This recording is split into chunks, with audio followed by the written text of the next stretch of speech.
Hello viewers, we are going to share our views with you on the most warning political issue of Indian politics, where in 2024 parliamentary election is going to be held. Two groups have emerged simultaneously on the 18th July 2024. On the one hand, there is NDA and on the other is India. NDA has been defined by the Prime Minister of India, where it has been assembled in Delhi as new developmental aspirations for emerging India in the changed economic political scenario. While on the other hand, at the same day at Bengaluru, another political group has come under the umbrella of India, which is named as Indian National Developmental Inclusive India. Here we see that both groups have emerged simultaneously and are going to present their vision before the Indian electorates. But there is a common thing, and that is development. PM Modi has also emphasized development, while in India the development has also emerged importantly.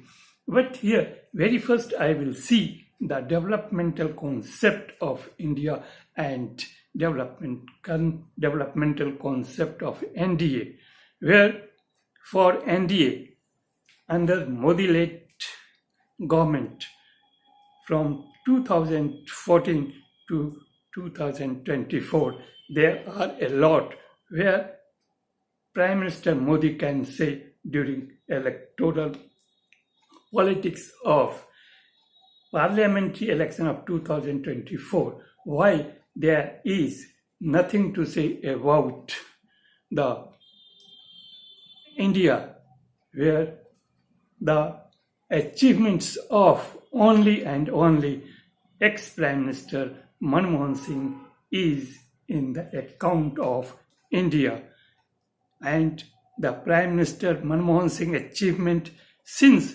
2004 to 2014 and later 2014 to 2024, the Modi government developmental aspects can be compared on national level. There is no scope for any state-side developmental projection because it is a national politics where parliamentary election is going to be held. So here, developmental concept is concerned, I would like to share my vision with you that I have published a book where in the name of Economic Vision and Capital, where I have said whenever politics comes forefront, then economists go a back foot and it becomes a back burner, while where there is a economics on the forefront, the politics go behind it. The same thing can be compared in Dr. Manmohan Singh's ex-prime ministership and present Modi government prime ministership. There is no similarity because ex-prime minister Manmohan Singh was an economist, while the present prime minister is a politician, not economist. So both groups, NDA is a good orator, while on the other hand, India has lacking it. There is none.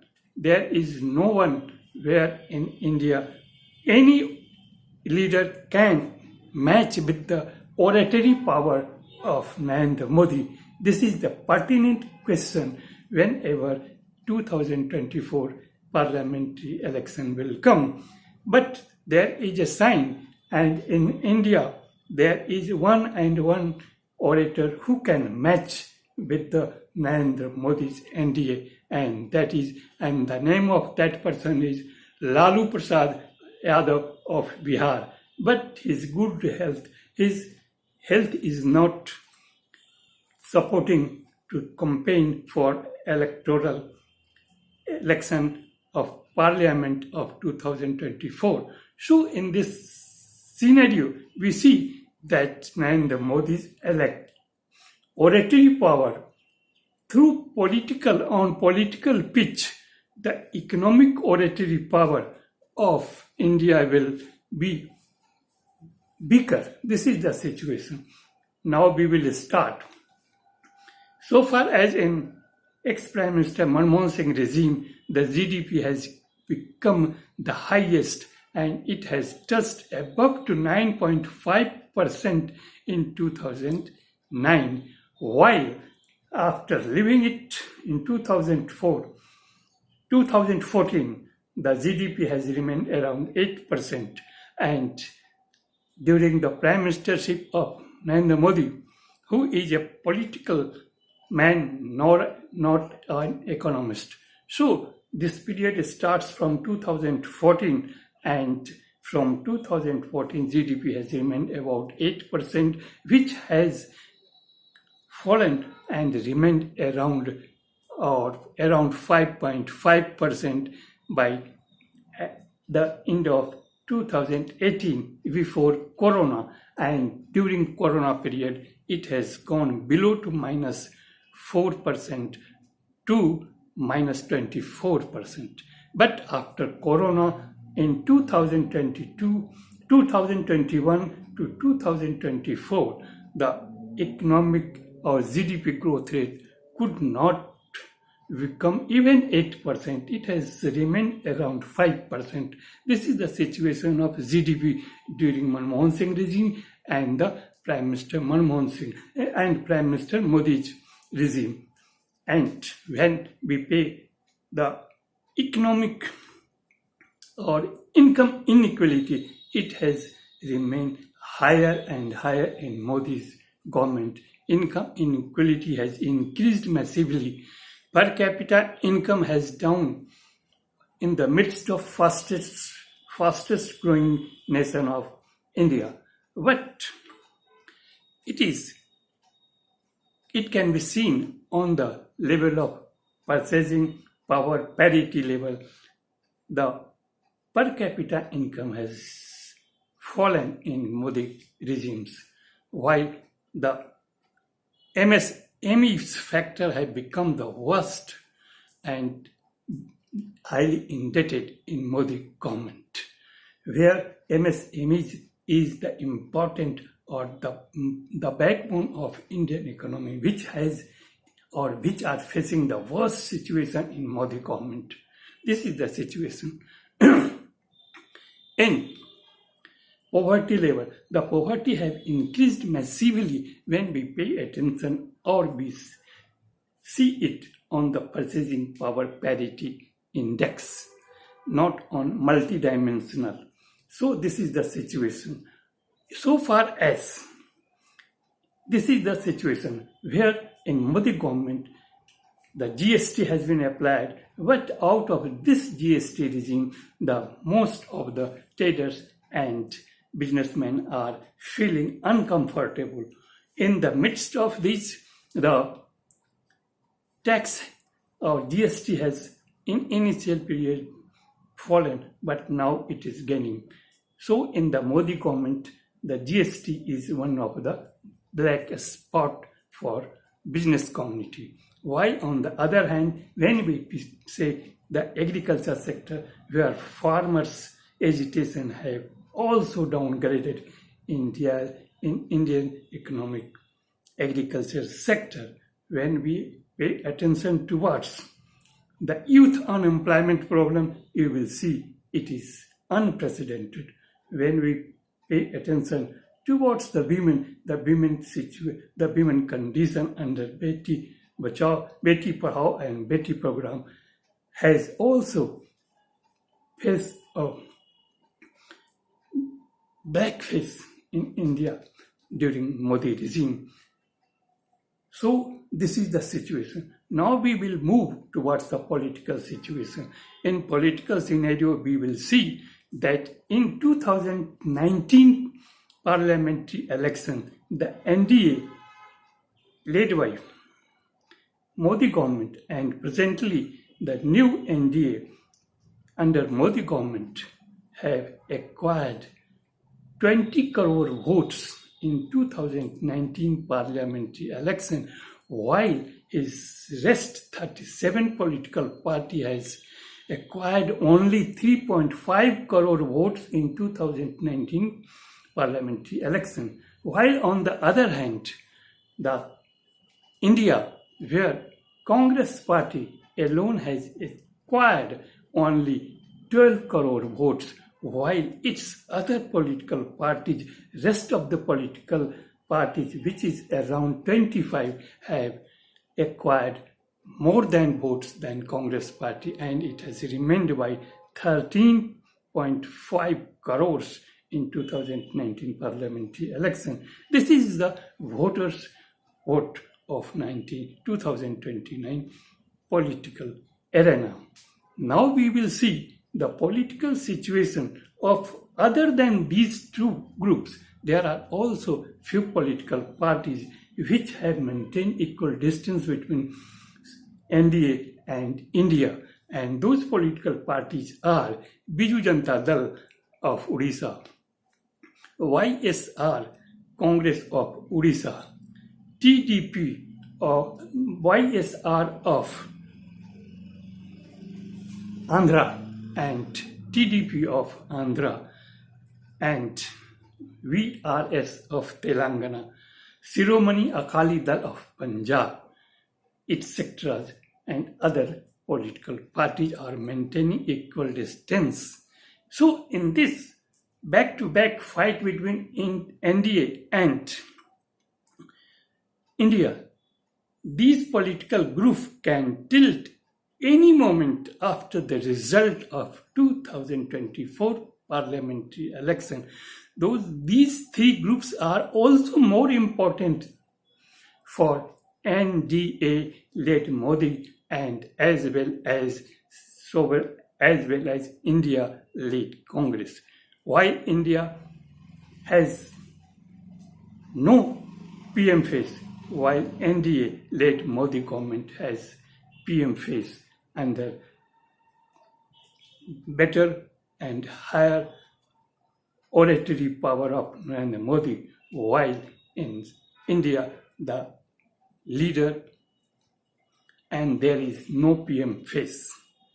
Under these circumstances, each regional parties will be forced to speak or to pronounce or to announce or to give the reference of ex-Prime Minister Manmohan Singh economic achievement during the electoral politics of 2024 parliamentary election. There is no other substitute than this for India, while on the other hand, Modi government have its achievements that can be presented before the electorates of India during 2024 election. This is the scenario. Now we will see towards the domestic situation in from 2024 to 2024. There are few domestic scenarios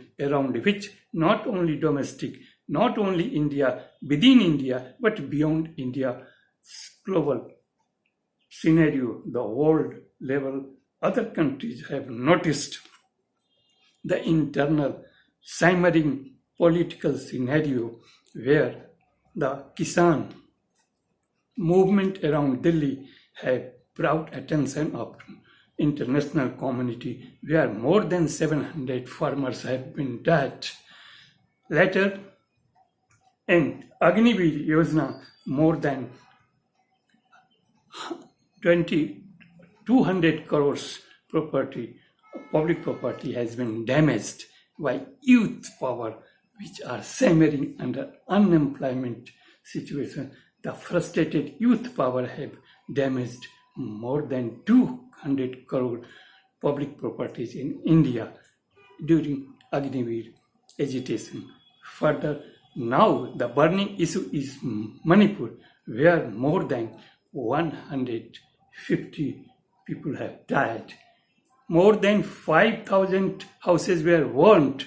More than 60,000 people have been forced to leave their houses. They have fled away from their houses to save their lives. This is the domestic scenario around which not only India but beyond India the international community is raising the human rights situation in India. In this situation, when control has become beyond the state and central administration, then the apex judicial body, Supreme Court, has involved himself, and out of at Supreme Court interference, the government has awakened and they are now taking seriously the Manipur warning issues, where not only women has been raped, molested, even these things have been brought in the picture by viral video, and people of India and within India and beyond India to see this viral video of two women have been proud the national scene, and out of it Supreme Court had to interfere. This is the situation. Under this situation, it is a matter of concern for India that 2024 parliamentary election is going to fight between three types of group. One is NDA led by Modi government, while another is India led by different political state groups which are stronger in their region within the umbrella or under the cooperation of Congress party. But the third group, which may take any side if the magic mark of 272 is not achieved by either side, then these neutral groups which have maintained equal distance will play important role in national politics in the formation of national government after the election of 2024. This is the scenario. In this scenario, we will see that on the one side, the best political leader in at present India is Narendra Modi, which is representing the NDA, New Developmental Aspirations. But so far as aspirations of youths, aspirations of farmers, aspirations of women have been mutilated, has been crushed under the iron heel of Modi government. Their aspirations have been brutally mutilated under the iron heel of Modi government. What, in lack of better orator in the umbrella of India, the advantage may go in favor of NDA. But there are a lot of issues over India is boiling, simmering, youths are boiling, women are boiling, farmers are boiling, MSE units owners are boiling. They are highly in debt, but they can't be able to present their economic pitiable condition before the Indian electorate in a forceful and a skillful and effective manner in lack of political oratory. Certainly, economic achievement of Manmohan Singh regime is the better one, and the Modi government economic development is the worst one. What politics, in electoral politics, the oratory power matters, not your economic achievement. But for the interest of India, it is economics, not politics matter, because people particularly the lower and lower middle class people, Dalits, Christians, Muslims, this community which has been virtually defamed and mutilated under the iron heels of Modi government have no political orator. Certainly they are economic sufferer, but their political oratory power is not effective and not forceful as Narendra Modi effectively presents their political oratory power. This is the situation. Although this is BJP-led Modi government is believing in religious sentiments, Hindutva and RSS ideology, while Indian political parties, different political parties are not supporting such type of ideology. They are secular, so there is a secular India, while there is a India where RSS ideology is superimposed on the Modi government, and Modi government is a better trend for RSS ideology, while in the camp of India there are groups of JP movement leaders as well as Gandhians, but they are or they don't have that political ability, political oratory power. They don't have any machinery which can be supported for these regional parties during electoral politics of 2024. This is the drawback of Indian National Development Inclusive Alliance, while the plus point of NDA is, irrespective of failure in economic front, they are batting or they are pitching better on a political field, while the India, who has a better economic developmental past which can be presented effectively, forcefully, is lacking. And lastly, we will see that in India, the Rahul Gandhi, who has traveled the 4,000 kilometer from Kanyakumari to Kashmir with only with a t-shirt within the summer, within the rainy season, within the winter season. It is a tremendous and better eye-opener for politics.